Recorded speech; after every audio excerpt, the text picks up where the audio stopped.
ನನ್ನ ಮಗಳು ದೂರ ಆದ್ಮೇಲೆ ನಾನು ಪಟ್ಟ ನೋವು ಮಗ ಬದುಕಿರೋವಾಗ್ಲೇನೆ ಅದಕ್ಕಿಂತ 10 ಪಟ್ಟು ಅನುಭವಿಸ್ಬೇಕು ಅಂತ ವಾಗ್ದೇವಿಗೆ ವಾರ್ನಿಂಗ್ ಕೊಟ್ಟಿದ್ದೀನಿ. ನೀವ್ ಕೊಟ್ಟಿರೋದು ವಾರ್ನಿಂಗ್ ಅಲ್ಲ ರೀ, ನನ್ನಿಂದ ಒಂದು ಡೇಂಜರ್ ಇದೆ, ಮೊದಲೇ ಹುಷಾರಾಗಿ ಅನ್ನೋ ಸಜೆಷನ್ ಕೊಟ್ಟಿದ್ದೀರಾ. ಇಲ್ಲ, ವಾಗ್ದೇವಿ ಕಣ್ಣಲ್ಲಿ ನಾನು ಭಯನ ನೋಡ್ದೆ. ಅಯ್ಯೋ ಅಂಕಲ್, ಅದು ಭಯ ಅಲ್ಲ ಅಂಕಲ್, ನಿಮ್ ಭ್ರಮೆ. ನಿಮ್ ಏಟಿಗೆ ಹೇಗ್ ಎದುರೇಟ್ ಕೊಡ್ಬೇಕು ಅನ್ನೋ ಆಲೋಚನೆ. ನಮ್ ನಂಬರ್ 1 ಆಂಟಿಗೆ ನಿಮ್ಮಂತವ್ರ ಮಾತುಗಳು ವಾರ್ನಿಂಗ್ಗಳು ಹೊಸ್ತೇನಲ್ಲ. ನಿಮ್ ಮಗಳ ಸ್ಥಾನಕ್ಕೆ ಬೇರೆ ಹುಡುಗಿ ಬಂದು ನಿಮ್ ಜೊತೆಗೆ ಎಲ್ರನ್ನೂ ಮೋಸ ಮಾಡ್ತಿದ್ರೆ ಏನು ಮಾಡೋಕ್ಕಾಗ್ದಿರೋ ಸ್ಥಿತಿಯಲ್ಲಿದ್ದೀರಾ. ನೀವು ಒಬ್ಬ ತಂದೆನಾ? ಪ್ರೀತಿ, ಮಾತುಗಳು ಹದ್ಬಸ್ತಲ್ಲಿರ್ಲಿ. ಸಹಾಯ ಮಾಡ್ತಿದ್ದೀನಿ ಅಂತ ನೀನ್ ಇಷ್ಟ ಬಂದ ಹಾಗೆ ಮಾತಾಡಿದ್ರೆ ಸುಮ್ಮನೆ ಇರೋನಲ್ಲ ನಾನು. ಆ ಭಾಷಿಣಿ ನನ್ನ ಮಗಳಲ್ಲ ಅಂತ ಗೊತ್ತಾಗಿದ್ದ ದಿನದಿಂದ ಅವಳನ್ನ ಮನೆಯಿಂದ ಆ ಸ್ಥಾನದಿಂದ ದೂರ ಮಾಡಬೇಕು ಅಂತ ನಾನು ಕಂಕಣ ಕಟ್ಕೊಂಡಿದ್ದೀನಿ. ರಾಹುಲ್ಗೆ ನಿಜ ಹೇಳಿದೆ, ನಂಬಲಿಲ್ಲ. ಡೈರೆಕ್ಟ್ ಆಗಿ ಮನೆ ಕರ್ಕೊಂಡು ಹೋದ್ರೆ ಆ ಭಾಷಿಣಿ ತಂದೆ ತಾಯಿನೇ ಸುಳ್ಳು ಹೇಳಿದ್ರು. ಅವ್ರು ಹೇಳಿಲ್ಲ, ಆಂಟಿನೇ ಪೂರ್ತಿಯಾಗಿ ಸೇಟ್ ತೀರ್ಸ್ಕೊಳ್ಳೋಗೋಸ್ಕರ ಪ್ಲಾನ್ ಮಾಡಿದ್ರು. ಸೊಸೆನ ಊರಿಗೆ ಪರಿಚಯ ಮಾಡಿದಾಗ್ಲೇ ಲಿಮಿಟೆಡ್ ಆಗಿ ಸಂಬಂಧಿಕರನ್ನ ಕರೆದು ಮೀಡಿಯಾನ ಅವಾಯ್ಡ್ ಮಾಡಿದ ವ್ಯಕ್ತಿ ಆ ಫ್ಯಾಮಿಲಿನ ಮ್ಯಾನೇಜ್ ಮಾಡ್ದೇನೆ ಅದು ಹೇಗಿರ್ತಾರೆ? ನಿಮ್ ಮಗಳಿಗೆ ಅನ್ಯಾಯ ಆಗಿದೆ ಅನ್ನೋ ನೋವಿನಿಂದ, ನನ್ನ ಬೆಸ್ಟ್ ಫ್ರೆಂಡ್ ಸರಸು ಮೇಲಿರೋ ಅಭಿಮಾನದಿಂದ ನಾನ್ ಮಾತಾಡ್ತಿದ್ರೆ ನೀವೇನು ನನ್ನ ಮೇಲೆ ಕೋಪ ತೋರಿಸ್ತಿದ್ದೀರಾ? ನನ್ನ ಕೈಯಲ್ಲಿ ಏನಾಗೋಲ್ಲ ಅಂತ ಮಾತಾಡಿದ್ರೆ ನಂಗೆ ಕೋಪ ಬರಲ್ವಾ? ಮಾಡೋದಲ್ಲ ಅಂಕಲ್, ನೀವ್ ಅನ್ಕೊಂಡಿದ್ದು ನೆರವೇರಲ್ಲ ಅಂತ ಹೇಳ್ತಾ ಇದ್ದೀನಿ. ಸರಸುನ ರಾಹುಲ್ ಹೆಂಡತಿಯಾಗಷ್ಟೇ ಅಲ್ಲ, ಭಾಷಿಣಿ ರೂಪದಲ್ಲಿ ಒಂದ್ ಗೊಂಬೆ ಹಾಕಿ ನೋಡ್ತಿದ್ದಾರೆ. ಅವಳ ಹೆಸರನ್ನ, ಪ್ರೀತಿನ ರಾಹುಲ್ ಮನಸ್ಸಿನಿಂದ ದೂರ ಮಾಡ್ಬೇಕು ಅನ್ಕೊಂಡಿದ್ದಾರೆ. ರಾಹುಲ್ ದೃಷ್ಟಿಯಲ್ಲಿ ಅವಳನ್ನ ಬ್ಯಾಡ್ ಮಾಡ್ಬೇಕು ಅನ್ಕೊಳ್ತಿದ್ದಾರೆ.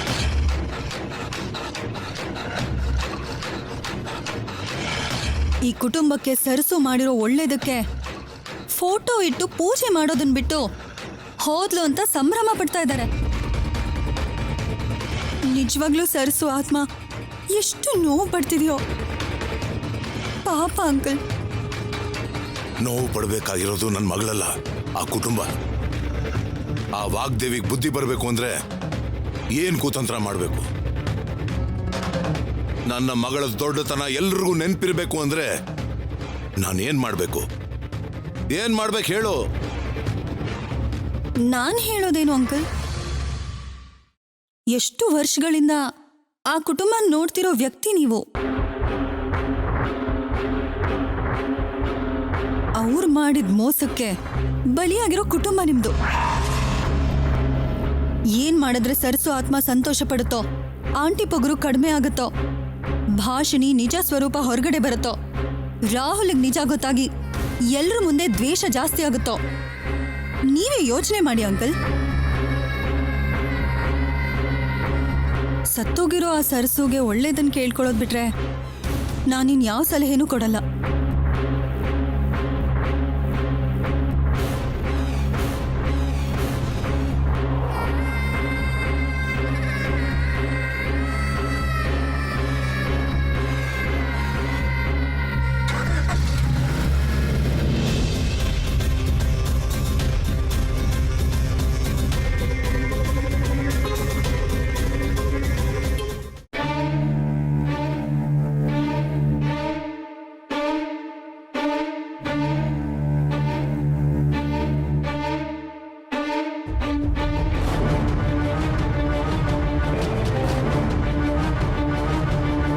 ವಾಗ್ದೇವಿಯವರು ಹ್ಯಾಂಡಲ್ ಮಾಡ್ತೀನಿ ಅಂತ ಹೇಳಿದ್ರು, ಮಾಡಿದ್ರು ಇಲ್ವೋ ಏನಾಯ್ತು? ಫೋನ್ ಮಾಡಿ ಕೇಳೋ ಅವಕಾಶನೂ ಇಲ್ಲದೆ ಇರೋ ಹಾಗೆ ರಾಹುಲ್ ನನ್ನ ಪಕ್ಕದಲ್ಲೇ ಕೂತಿದ್ದಾರೆ. ಈ ಟೆಸ್ಟ್ ರಿಸಲ್ಟ್ಸ್ ಏನು ಬರುತ್ತೋ ಏನೋ. ಹೇಗೆ ಬಂದರೂ ಸರಿ, ನನ್ನ ಜೊತೆ ಇರೋದು, ನನಗೋಸ್ಕರ ಬಂದಿರೋದು ಸರಸು ಅಂತ ಗೊತ್ತಾದ್ರೆ ಸಾಕು. ರಿಪೋರ್ಟ್ಸ್ ಬಂದಿದೆ, ಡಾಕ್ಟರ್ ನಿಮ್ಮನ್ನ ಬರೋದಕ್ಕೆ ಹೇಳಿದ್ರು.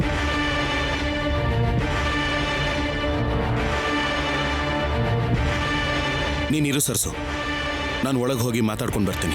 ರಾಹುಲ್ ಅವರೇ, ಹಾಗಲ್ಲ. ಇದೇನ್ ರಾಹುಲ್ ಅವರೇ, ಪರೀಕ್ಷೆ ಮಾಡಿದ್ದು ನನಗ್ ತಾನೆ. ನಾನ್ ಬರ್ಲಿಲ್ಲ ಅಂದ್ರೆ ಹೇಗೆ? ಏನಾಗಿದೆಯೋ, ಏನ್ ಮಾಡ್ಬೇಕು ಅಂತ ತಿಳ್ಕೋಬೇಕು ತಾನೆ. ಏನೂ ಇಲ್ಲ ಅಂದ್ರೂ ಕೆಲವು ಡಾಕ್ಟರ್ಗಳು ಏನೋ ಇದೆ ಅಂತ ಭಯ ಪಡಿಸ್ತಾರೆ. ಆದ್ರಿಂದ ನಿನಗೆ ಟೆನ್ಷನ್ ಜಾಸ್ತಿ ಆದ್ರೆ ತಲೆ ತಿರುಗುತ್ತಲ್ವಾ? ಅದಕ್ಕೆ ನೀನು ಇಲ್ಲೇ ಕೂತಿರು, ನಾನು ಹೋಗಿ ಮಾತಾಡ್ಕೊಂಡು ಬರ್ತೀನಿ. ಪರವಾಗಿಲ್ಲ ರಾಹುಲ್ ಅವರೇ, ನಾನು ಕೂಡ ಬರ್ತೀನಿ. ಬೇಡ ಅಂತ ಹೇಳಿದ್ನಲ್ಲ ಸರ್ಸು, ನೀನು ಇಲ್ಲೇ ಇರು.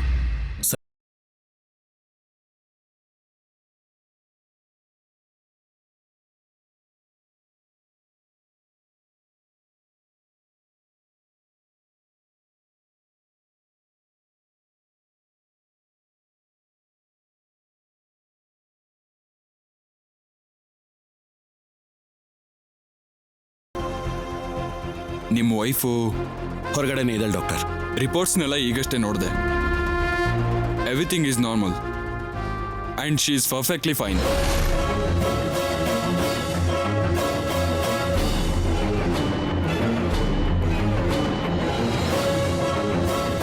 ನೀವು ಸರಿಯಾಗಿ ನೋಡಿದ್ರ ಡಾಕ್ಟರ್?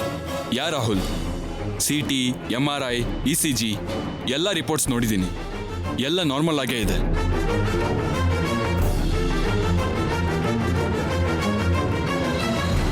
ಅಂದ್ರೆ ಡಾಕ್ಟರ್, ಅವಳಿಗೆ ಆಕ್ಸಿಡೆಂಟ್ ಆದಾಗ್ಲಿಂದ ಮೆಂಟಲಿ ತುಂಬಾ ಡಿಸ್ಟರ್ಬ್ ಆಗಿದ್ದಾಳೆ ಅಂತ ಅನಿಸ್ತು. ತುಂಬಾ ಎಮೋಷನಲ್ ಆದಾಗ ಅವಳನ್ನ ಹತ್ರ ಕರ್ಕೊಂಡ್ರೆ ತಲೆ ತಿರುಗಿ ಬಿದ್ದು ಹೋಗ್ತಾಳೆ. ಇದ್ರ ಜೊತೆ ನಿದ್ದೆಲೂ ಓಡಾಡ್ತಿದ್ದಾಳೆ. ನೋ ರಾಹುಲ್, ನೀವು ಹೇಳಿದ ಸಿಂಟಮ್ಸ್ಗೂ ಈ ರಿಪೋರ್ಟ್ಸ್ಗೂ ಯಾವುದೇ ಸಂಬಂಧ ಇಲ್ಲ. ಎಲ್ಲ ನಾರ್ಮಲ್ ಆಗಿದೆ ಅಂತಾನೆ ಹೇಳ್ತಿದ್ದೀನಲ್ಲ. ಮೆಂಟಲಿ ಕೂಡ ಅವಳು ಸ್ಟೇಬಲ್ ಆಗೇ ಇದ್ದಾಳೆ. Nothing to worry. ಏನ್ ರಾಹುಲ್, ಎಲ್ಲ ನಾರ್ಮಲ್ ಆಗಿದೆ ಅಂದ್ರೂ ನೀವು ಇನ್ನೂ ಟೆನ್ಷನ್ ಮಾಡ್ಕೊಂಡಿದ್ದೀರಾ? ಅಂದ್ರೆ ಇಲ್ಲಿವರೆಗೂ ಸ್ವಲ್ಪ ಟೆನ್ಷನ್ ಮಾಡ್ಕೊಂಡಿದ್ದೆ. ಈಗ ನಿಮ್ಮ ಹತ್ರ ಮಾತಾಡಿದ ಮೇಲೆ ನನಗೆ ಕ್ಲಾರಿಟಿ ಸಿಕ್ಕಿದೆ. Thank you doctor. It's okay.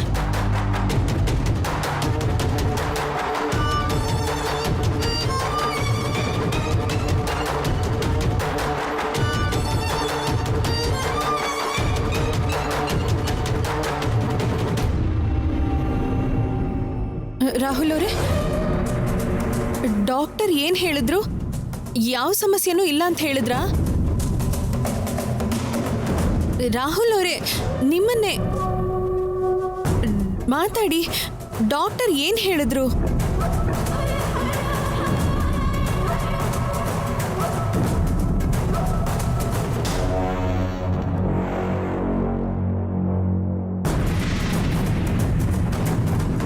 Rahul ಅವರೇ, ರಾಹುಲ್ ಅವರೇ,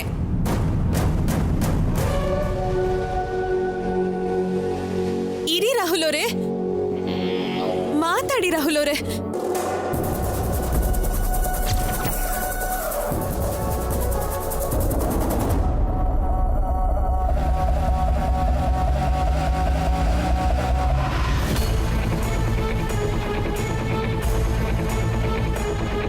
ಅರ್ಜೆಂಟಾಗಿ ಕಾಲ್ ಮಾಡಿ ಅಂತ ಕೂಡ ನಾನು ಹೇಳಿದ್ದೀನಿ. ಆದರೂ ಆ ಡಾಕ್ಟ್ರ್ ಇನ್ನೂ ಕಾಲೇ ಮಾಡಲಿಲ್ವಲ್ಲ ನನಗೆ. ಈ ಡಾಕ್ಟ್ರು ಏನು ಹೇಳಿದ್ರು, ಅವರು ಅದನ್ನು ಏನು ಅಂತ ಅರ್ಥ ಮಾಡಿಕೊಂಡ್ರು. ಭಾಷಿಣಿಗೆ ಫೋನ್ ಮಾಡುವಾಗ್ದೇವಿ. ಬೇಡ ರೀ, ಅವಳ ಪಕ್ಕದಲ್ಲೇ ರಾಹುಲ್ ಇದ್ದಾನೆ. ಅವಳು ಮಾತಾಡೋದಿರ್ಲಿ, ಫೋನ್ ಕೂಡ ಲಿಫ್ಟ್ ಮಾಡೋಕೆ ಅವಳ ಕೈಲಿ ಆಗೋದಿಲ್ಲ ರೀ. ಹೋಗ್ಲಿ, ಸ್ವಲ್ಪ ಹೊತ್ತಾದ್ರೂ ವಿಷಯ ಗೊತ್ತಾಗುತ್ತಲ್ವ ವಾಗ್ದೇವಿ. ಒಂದ್ಸಲ ಪ್ರಯತ್ನ ಮಾಡೋದ್ರಲ್ಲಿ ತಪ್ಪಿಲ್ವಲ್ಲ.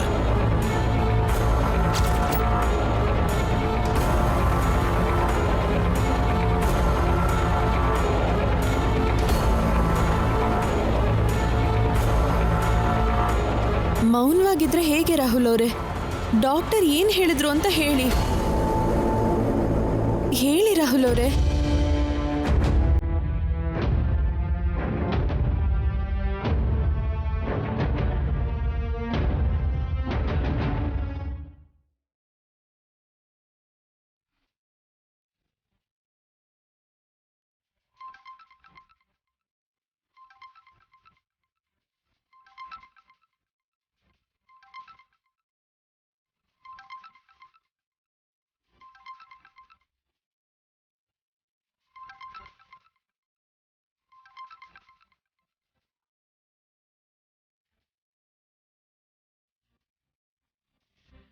ವಾಗ್ದೇವಿ ಮೇಡಮ್ ಈಗ ಯಾಕೆ ಕಾಲ್ ಮಾಡ್ತಿದ್ದಾರೆ?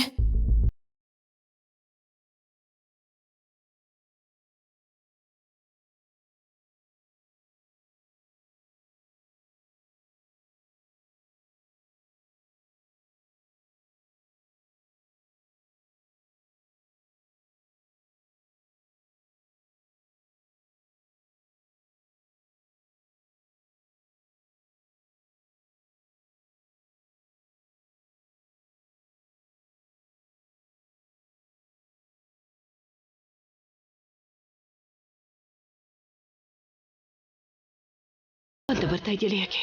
ಅಯ್ಯಯ್ಯೋ, ರಾಹುಲ್ಗೆ ನಿಜ ಏನಾದ್ರೂ ಗೊತ್ತಾಗ್ಬಿಟ್ಟ, ಅಥವಾ ಇಬ್ರು ಏನಾದ್ರೂ ಜಗಳ ಗಿಗಳ ಮಾಡ್ತಾ ಇದಾರೆ? ನನಗೇನು ಅರ್ಥನೇ ಆಗ್ತಾ ಇಲ್ಲ ರೀ. ಅಂಥದ್ದೇನು ಇರಲ್ಲ ವಾಗ್ದೇವಿ.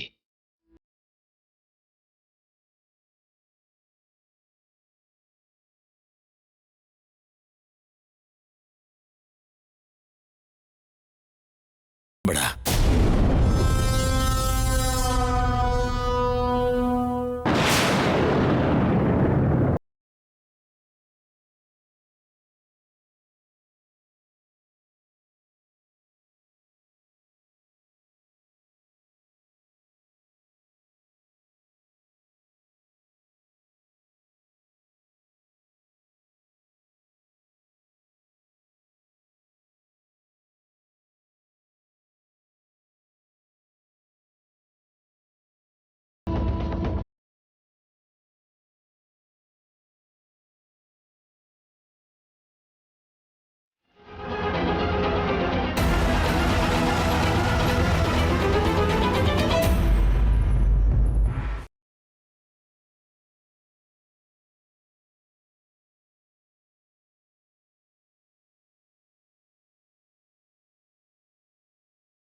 ನನ್ನನ್ನು ಡಾಕ್ಟರಿಗೆ ತೋರಿಸೋದಕ್ಕೆ ಆಸ್ಪತ್ರೆಗೆ ಕರ್ಕೊಂಡು ಹೋಗಿದ್ರಮ್ಮವ್ರೆ.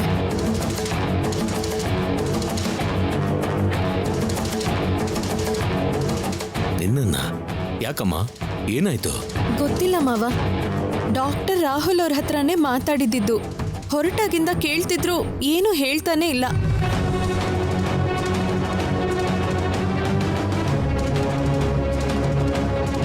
ಹೇಳು ರಾಹುಲ್, ಡಾಕ್ಟರ್ ಏನ್ ಹೇಳಿದ್ರು?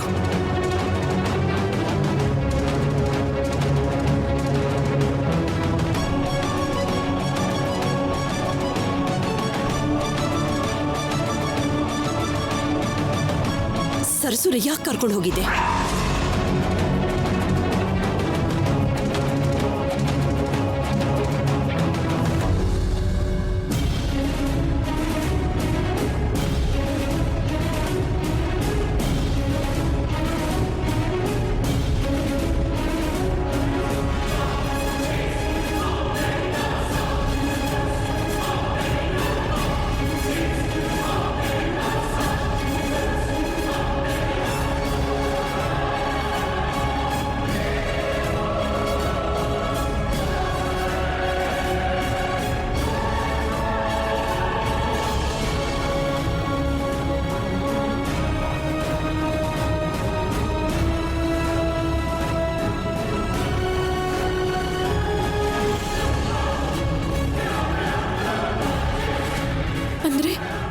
ಬಗ್ಗೆ ನಿಜ ಗೊತ್ತಾಗೋಯ್ತಾ? ಅದಕ್ಕೆ ಬಟ್ಟೆ ಎಲ್ಲ ಪ್ಯಾಕ್ ಮಾಡಿ ಹೊರಗಡೆ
ರಾಹುಲ್, ಏನು ಇದು? ಏನ್ ನಡೀತಾ ಇದೆಯೋ ಇಲ್ಲಿ?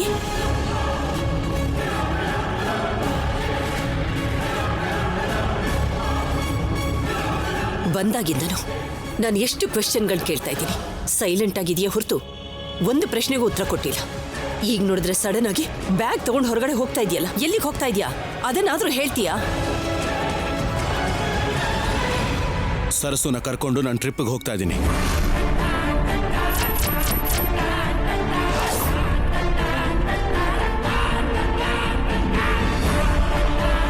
ಸಾಯತ್ತಕ್ಕ ಕುದುರೆ.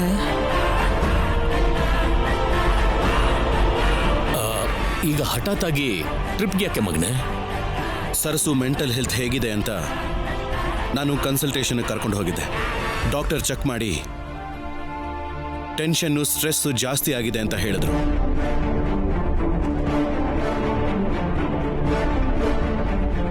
ಒಂದು ಸ್ವಲ್ಪ ದಿನ ಪ್ರಶಾಂತವಾಗಿರೋ ಜಾಗಕ್ಕೆ ಕರ್ಕೊಂಡು ಹೋದ್ರೆ ಒಳ್ಳೇದು ಅಂತ ಅವರು ಸಲಹೆ ಕೊಟ್ಟರು. ಅದಕ್ಕೆ 1 ವಾರ ಟ್ರಿಪ್ ಪ್ಲಾನ್ ಮಾಡಿದ್ದೀನಿ.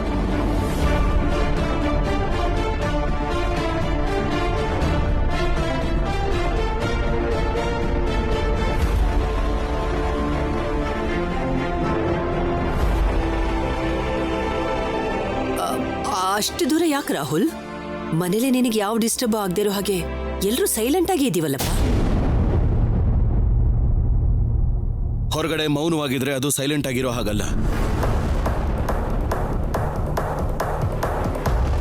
ಇಲ್ಲಿ ಪೀಸ್ಫುಲ್ ಆಗಿರಬೇಕು, ಜೊತೆಗೆ ಸ್ಟ್ರೆಸ್ ಫ್ರೀ ಆಗಿರಬೇಕು. ಅಂದ್ರೆ ಮನೆಯಲ್ಲಿ ತೊಂದರೆ ಆಗ್ತಿದ್ಯಾ ರಾಹುಲ್? ಹೌದು ಡ್ಯಾಡ್. ಅದಕ್ಕೆ ಅಲ್ವಾ ಯಾವತ್ತೂ ಇಲ್ಲದೆ ಇರೋ ಸರಸು ನಿದ್ದೆಯಲ್ಲಿ ನಡೆದಾಡ್ತಿರೋದು.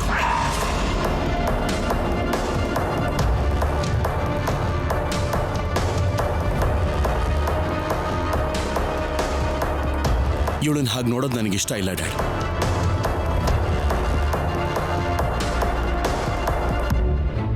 ಇಲ್ಲಿವರೆಗೂ ನಮಗ್ ಗೊತ್ತಿಲ್ಲದಿರೋ ಸರಸುನ ಪೂರ್ತಿಯಾಗಿ ಬದಲಾಯಿಸಿ ಮನೆಗೆ ಕರ್ಕೊಂಡು ಬರ್ತೀನಿ.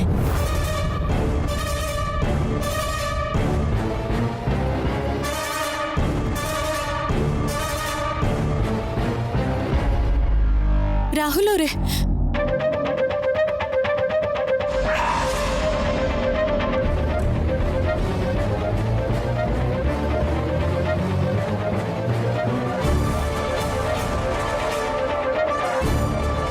ಏನಾಯ್ತು ಸರ್ಸು? ನೀವ್ ಮಾಡ್ತಿರೋದು ಸರಿ ಅಲ್ಲ.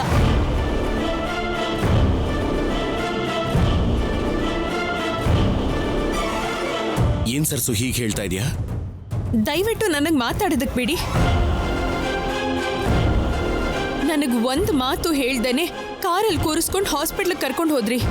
ಏನಾಯ್ತು ಅಂತ ಕೇಳ್ತಾನೆ ಇದೀನಿ, ಒಂದ್ ಮಾತು ಹೇಳ್ತಿಲ್ಲ.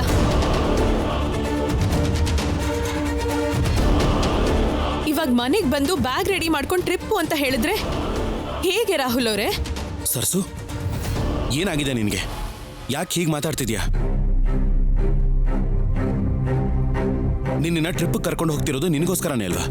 ನಂಗೋಸ್ಕರನೇ ಅಂದ್ರೆ ನನ್ನ ಕೇಳ್ಬೇಕು ತಾನೆ? ಬೇಕೋ ಬೇಡವೋ ಅಂತ ಅಭಿಪ್ರಾಯ ತಿಳ್ಕೋಬೇಕಲ್ವಾ? ನಮ್ಮ ರಿಲೇಶನ್ಶಿಪ್ ಅಲ್ಲಿ ಯಾವತ್ತಿಗೂ ಅಭ್ಯಾಸ ಇಲ್ಲದೆ ಇರೋದನ್ನ ಇವತ್ತು ಮಾಡು ಅಂತ ಇದೆಯಾ? ಇಲ್ಲ ರಾಹುಲ್ ಅವರೇ, ಕೇಳಿದ್ರೆ ಒಳ್ಳೇದು ಅಂತ ಹೇಳ್ತಿದ್ದೀನಿ. ಹೀಗಿದ್ದಕ್ಕಿದ್ದ ಹಾಗೆ ಬರಬೇಕು ಅಂದ್ರೆ ನನ್ನಿಂದ ಆಗಲ್ಲ.